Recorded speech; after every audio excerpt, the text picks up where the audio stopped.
You've heard about attribution models. You know you should probably be using them, but which one should you use? And when? And what the heck are they? And I'm Keith Perhac, founder of SegMetrics. Let's jump in and find out. So what is an attribution model and why should we care? So an attribution model is actually pretty simple when it comes down to it. The idea is that you have a click and you have some sort of conversion event, whether it's a purchase or an opt-in or something, and you want to know which click is attributing to which conversion event. And this used to be super simple, right? Because people had one device and they came in from one place and they did one thing. But now we have 80 devices just sitting on my desk. We have a device at my house and then I'm suddenly walking outside, so my IP address changed. And then I'm on Facebook and I clicked something there, but then I forgot what I was doing and I came back on Google. So now I have this huge web of all these events that may or may not have contributed to that purchase or that conversion event. And that's what we're talking about when we're talking about an attribution model. Which of those multitude of events are we going to give credit to when we're talking about conversion? So why should you care? Well, because attribution models are what tells you what you need to be focusing on in your marketing. This is not you must use this attribution model type of thing. This is a choice that you make based on what you are trying to improve. For example, if you have a bunch of people coming in from Google ads and Facebook ads and Reddit ads and all this stuff, but they all hit your pricing page before they convert, and your attribution model says the pricing page is the most important page in your funnel, then you're going to spend all this time and effort optimizing the pricing page when that isn't what actually moves people across the finish line, right? You need to be focusing further up the funnel. But if the attribution model is wrong or doesn't fit your use case, then you're going to be focusing on the wrong thing.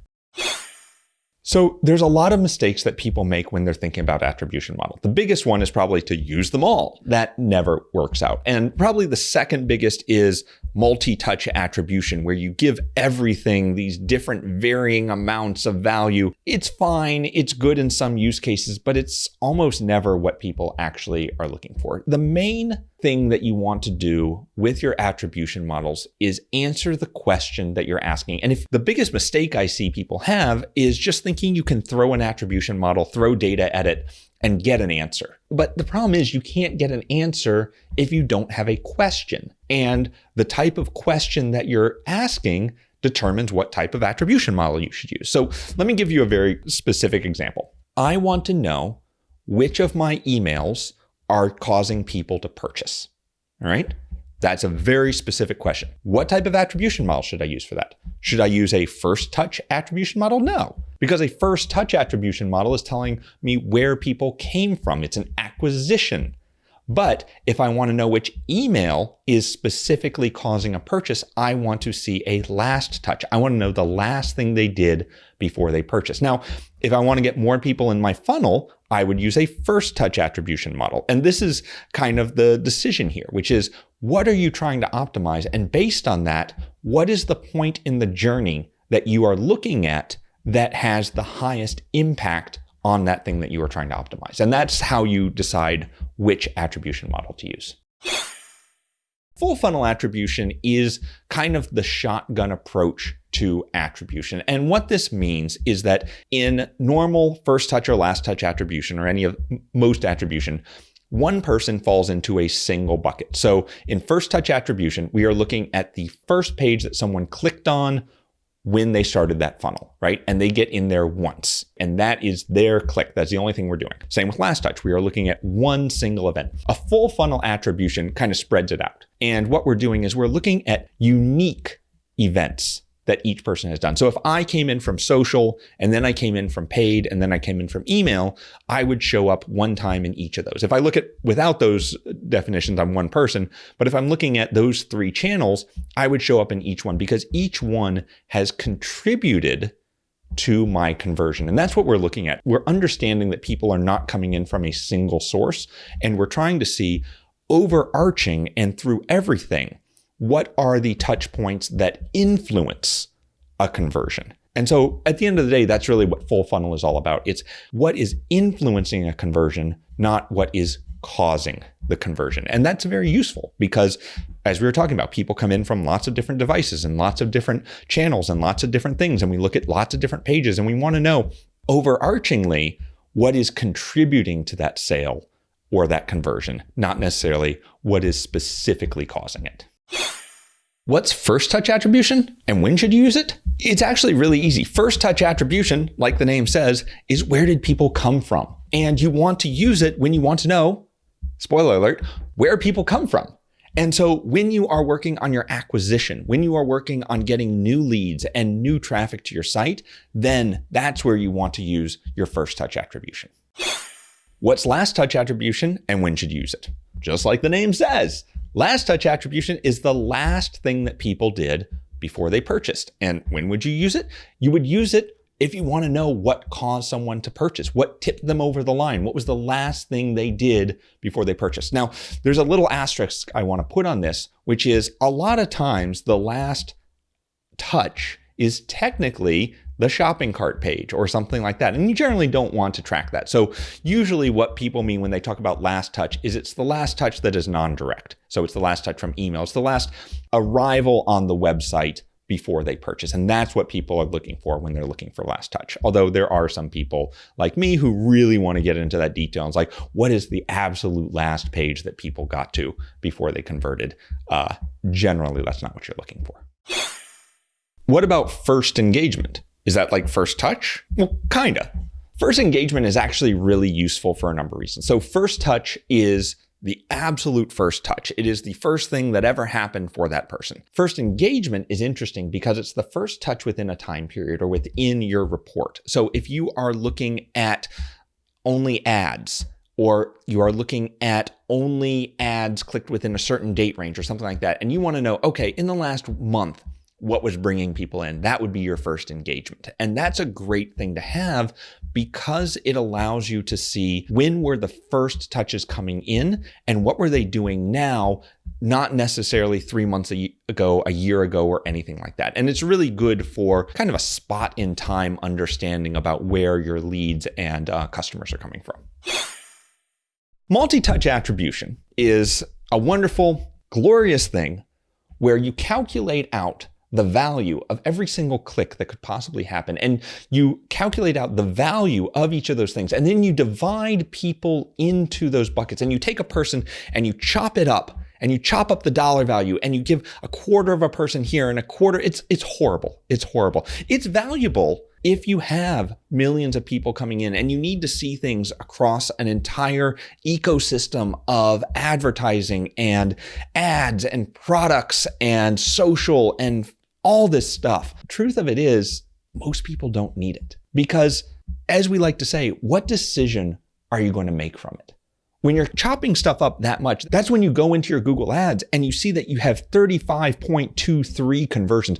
0.23 conversions? What is that? And it's because they are splitting that up against all of these different things, but you're not able to tie that back to anything. And to be honest, you can get information from it. It is valuable, but the amount of work that goes into it is often not giving you enough. The juice is not worth the squeeze.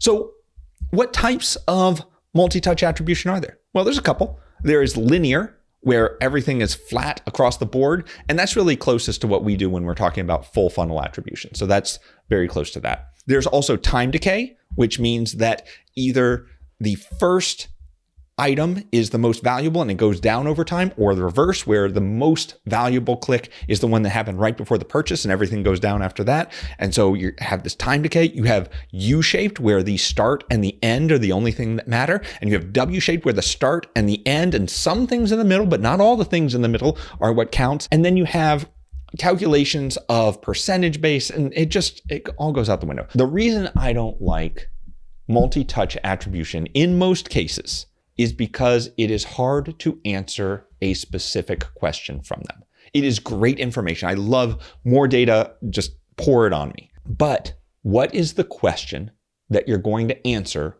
from knowing everything? That's what it is. It's generic. It is average. It is smoothing things out. When what you really want to know is what brings people in, what causes them to convert, what influences that along the way. And at the end of the day, those are the three things you really want to focus on when you are trying to optimize for conversion. Three. You should be looking at three. You should be looking at first, you should be looking at last, and you should be looking at full. And that is it. Those are the three questions you want to answer. You want to answer, where did people come from? Why did people buy? And what influenced them along the way? That serves 99% of your attribution use cases. So a long sales cycle has really three events that you're looking at. You're looking at the acquisition, where did people come from? And that's first touch. You are looking for when they join the list. And that's generally a first engagement because it's the last thing that people did or the first thing that they did before they joined the list. And then your third one is, of course, the last touch, which is what they did before they paid you money. And so these are the three that I would really look at as the main pieces of where did people come in from originally, what caused them to join the list, and then what caused them to purchase. And if I'm going to add on a fourth, because I always like to add on a fourth, I would do full funnel. I would look at all the emails on your sequence and which of them influence that purchase rather than cause it directly, because that's going to show you which of your emails are resonating with people and starting to push them across the line to convert. That's a great question. So let's talk about what attribution windows are. So an attribution window is the amount of time that these cookies or pixels or whatever are going to follow someone from the click until the conversion. If you are using something like Google Analytics or Facebook, they are limited to 7-day attribution windows. And this is because of privacy and cookies and who even knows at this point. But systems like SegMetrics and a lot of these CRM connected data systems don't have attribution windows like that. They have unlimited attribution windows where you can pick and choose the attribution window. And the reason for that is because depending on the question you are asking, you want that attribution window to be different. So let's go back to that long sales sequence that we were looking at. If I want to know what caused someone to opt in, I want a very short attribution window because I want to know they clicked and then they opted in. What was that thing? Awesome. Got an answer. But if I want to know where they came from originally, and look, for creators and coaches, that could be months ago. That could be a year ago. People could be reading our blog forever. And I want to know where these people came from originally. And that's my first touch. So I need a very long attribution window for that. And then on the back end, the purchase, we need an attribution window for that that's also longer than 7 days. Any coach or creator is probably not selling their $500,000, $10,000 course in under 7 days on an email list. That's probably just not happening. People are being nurtured. They're being educated. They're being brought in to your way of thinking. And that takes time. And so you need a longer attribution window so that you can say, okay, someone came in 6 months ago, a year ago, and then went through all my emails, went through all these webinars, did all these things, and finally this is what brought them in to purchase, but I still want to know where they came from. And so this is what we always go back to about what is the question you are trying to ask and what is the question that you want an answer to, and then understanding the attribution model and window that fits that best. Generally, I say the longer the attribution window, the better, because you generally want to be able to know what are the things that influence people along their way, especially when we have long sales cycles.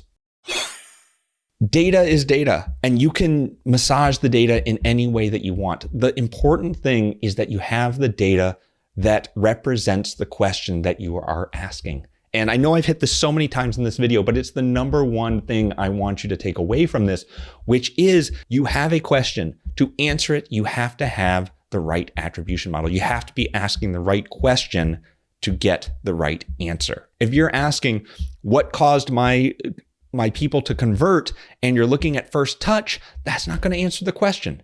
And so just think about what it is that you're actually looking for, and then you're instantly going to know the right attribution model. I mean, the easy answer is SegMetrics. So we have a lot of really good content about attribution models and about how and when to use them for your marketing. And if you don't understand it after that, get on a call with one of our customer success team. We live and breathe this stuff. We love it so much, and we are happy to talk and rant and yell at you about attribution models until you are sick and tired of us. But if you put up listening to me for this long, then you probably got a high tolerance. Check us out at segmetrics.io. I'll see you inside.